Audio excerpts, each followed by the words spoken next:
Welcome, Impactful Parents. It's time for the Impactful Parenting Podcast, where I give you parenting tips and resources to make you a more impactful parent to your school-age child.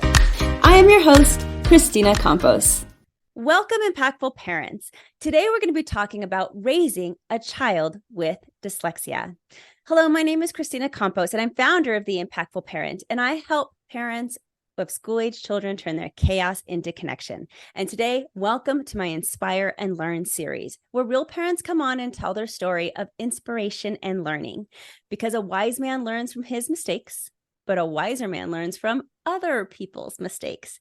And today, we're going to be learning from Lynn Greenberg. I am excited to introduce you to Lynn because her son, Jonathan, was born with dyslexia.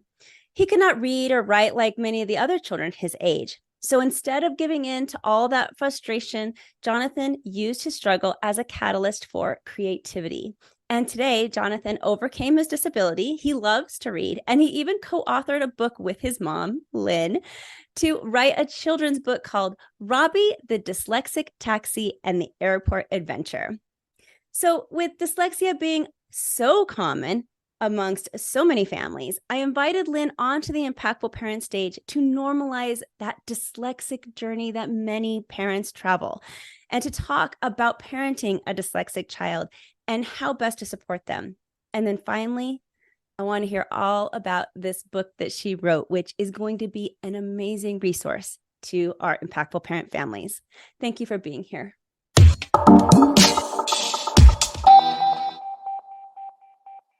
Thank you so much for having me. I'm really excited to be here and have this conversation with you. Well, we all want to know, how did this begin with your dyslexic child journey? And I will point out right away to the audience, so many families go through this journey, and rarely is it easy, including myself. For those of you who listen often, you guys know that not only am I the founder, but I also am a mom of 4 kids of my own. And my oldest child is also very dyslexic and had my own journey along these lines. But I want to hear about yours, Lynn, so I can compare them and see how they might differ. What happened? I have 4 children as well. John is my youngest of 4. So I had sort of been through the drill of what many people navigate, going to school and learning to read. He's much younger than the others. And I knew right away that something just wasn't quite right. The child could tell you every Thomas the Tank Engine name, but not tell you that Thomas started with T. And he didn't want to do like the ABC song. He just wasn't following the, normal quote unquote sort of path.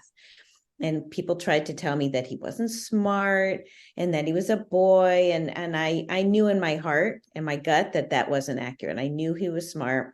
I just knew something was up. And I didn't really know much about dyslexia. And I started learning about it. And I finally found someone who believed that this was a possibility, and we had him tested, and sure enough, classic dyslexic, super bright, but needed to learn how to read and navigate things differently. That's so interesting, because similarly, my son refused, just downright put down his foot on to me. It was, I think, his first act of certain defiance. When he was literally a preschooler and said, I do not want to learn my alphabet. You can't make me. And I was like, what's going on? I really thought he was just being stubborn, but I didn't know much about dyslexia either. He's my firstborn. I was a super naive, parent at the time. And it took a while for me to figure out what was going on. And I definitely got so frustrated along the way, just going, why is this not adding up? Something's off, but why can't I tell what it is? And then to finally, yes, go and actually get tested and discover it. And even today, he's definitely very dyslexic, but his dyslexia, I don't feel is the type of dyslexia that maybe you would see pretty often. I know that when people think about the word dyslexia, the first thing that comes to their brain is typically they can't put their sentences in the right order, or maybe their letters are backwards. Well, that's not necessarily the case with my son. And as my journey continued on, I realized that everybody's dyslexia looks different, which was not what I expected when I first started this journey. So, what does Jonathan's dyslexia look like? So when he was little, when we finally figured out that he was dyslexic, it was very difficult to navigate his journey in the public school system where we were. I had his teacher in first grade saying, I don't understand, he can memorize the story, but he can't read it. And there was a definite lack of understanding. So for us, we did some searching, and there is a school that just teaches dyslexics or children with language-based learning issues. And we made the family commitment to get him there. I drove 45 minutes to an hour every day, and I had other children. Like we made the family commitment. And for John, he was very much artistic. And before he could read, for him, he could express himself so well with his art. And then when he learned how to read, for him, he learned with what's called the Orton-Gillingham method. And every child that I've met who used this method learned how to navigate and to read very well, to greater or lesser degrees. But his reading now is, he may be a little slower once in a while, but he's very much a fluent reader, can read anything. He went to college. He's in graduate school now for his art. So for him, it was just a matter of sort of unlocking that box. And art stayed with him. It still has always been the way that he communicates and, shows his passion. So for him, it was definitely, his art was very important. That is great to hear. And I could say the same about my son, who's now 21, at the university level, thriving, doing well. But in order to get there, he did learn how to navigate his disability, so that it wasn't a disability. It was just something he had to, do.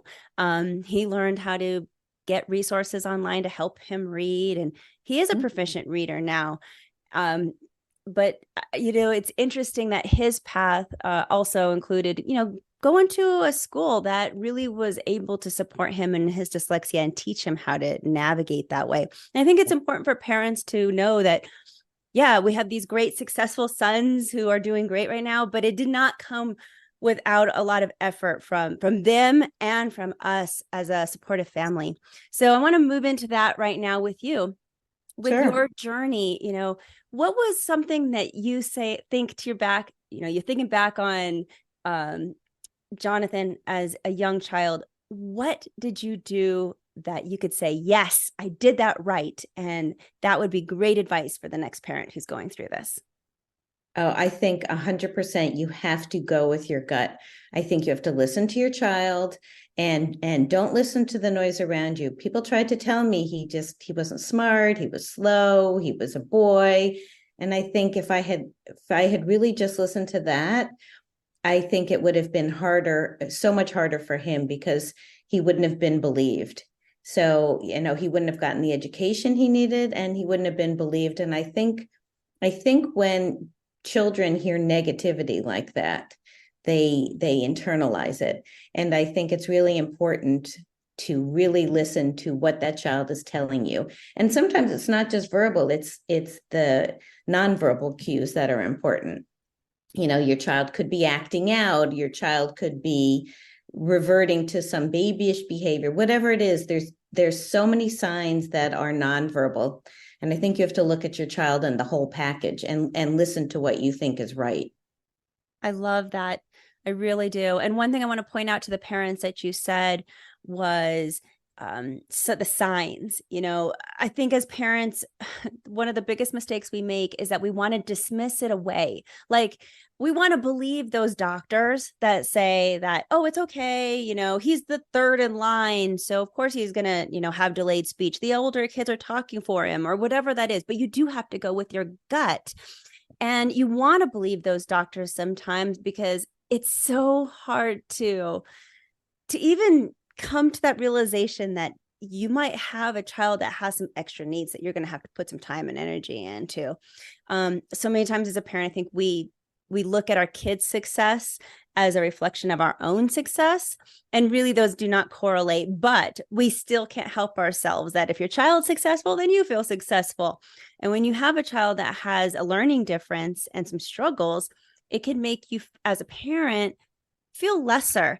And I want to tell everybody right now, you are not lesser. This has nothing to do with that.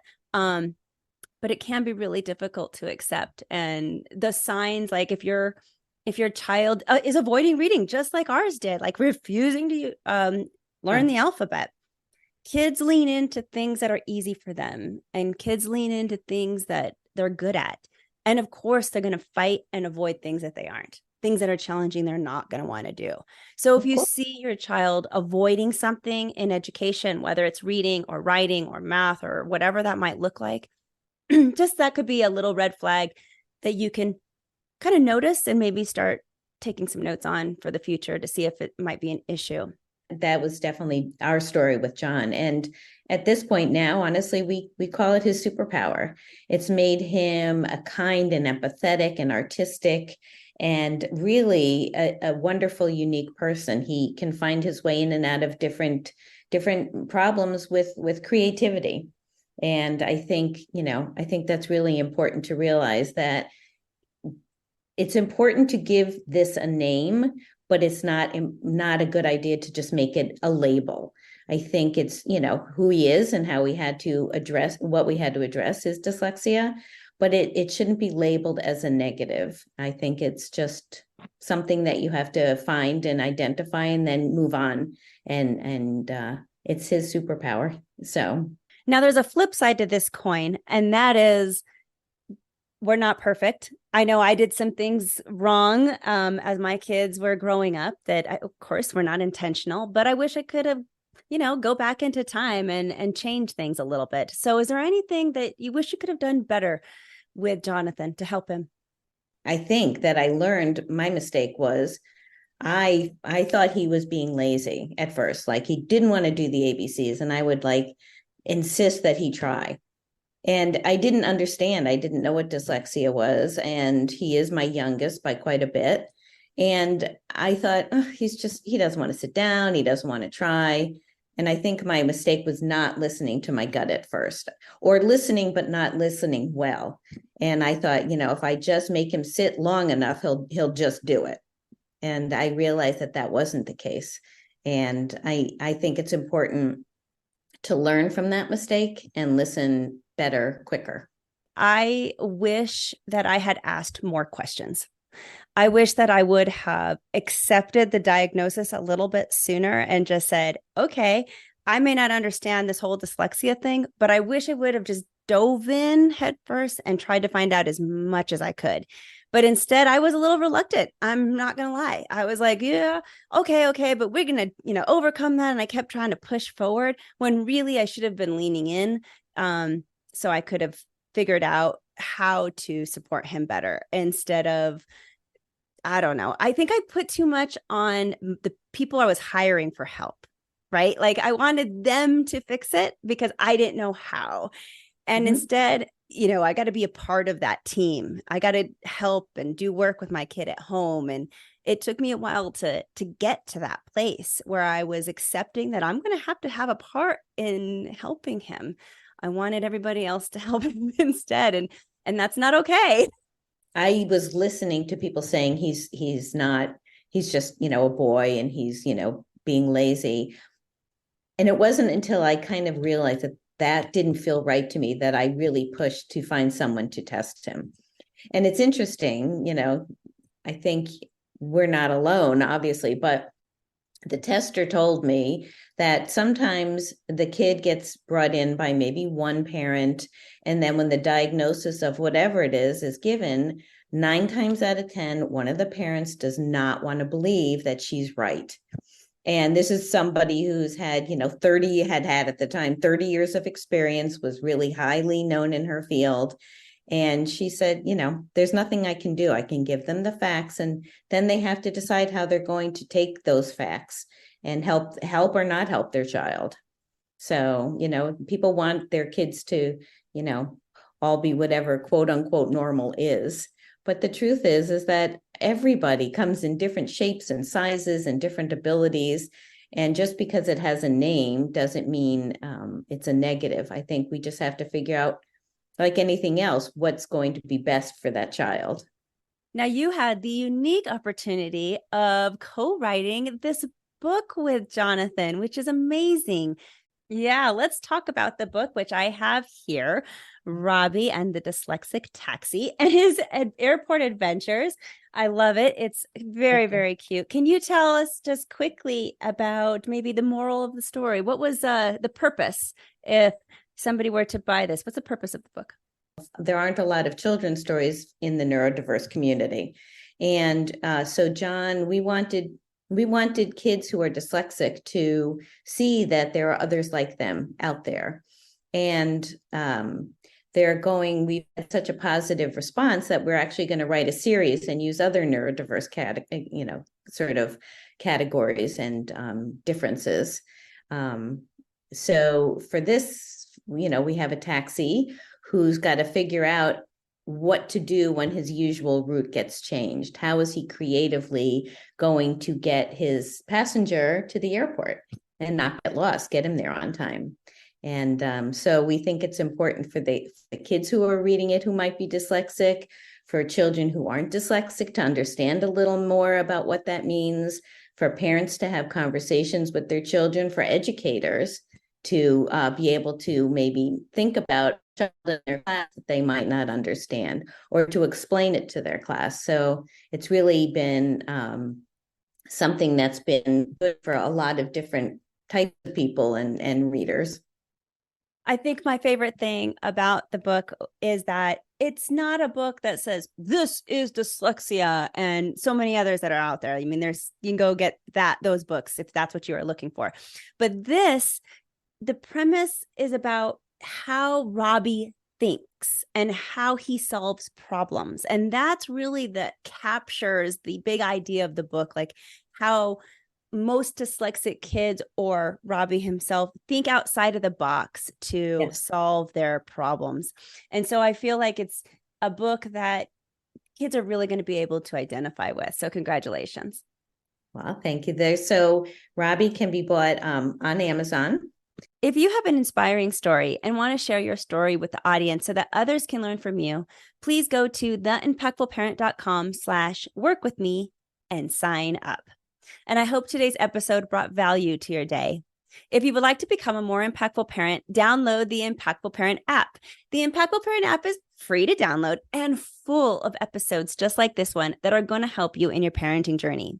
So carry help and tips and parenting resources right in your pocket so that you can refer to it when you need it most. So download the app for free and discover new techniques to make your parenting more effective, and learn the warning signs to problems so that you can stop things before they start. There is so much inside the app. You just have to go check it out. So go to your app store and type in Impactful Parent and I'll be there. Or you can go to theimpactfulparent.com and discover how you can step up your parenting game and become a more impactful parent. But until next time, you got this. I'm just here to help. Thank you for listening today. Remember to subscribe and share this podcast with a friend. And don't forget, the Impactful Parenting Podcast is an extension of the Impactful Parent community. Go to the Impactful Parent website and download the free Impactful Parent app so you don't miss a parenting tip that can help you and your family. Thanks for listening today. So go to theimpactfulparent.com and see you next episode.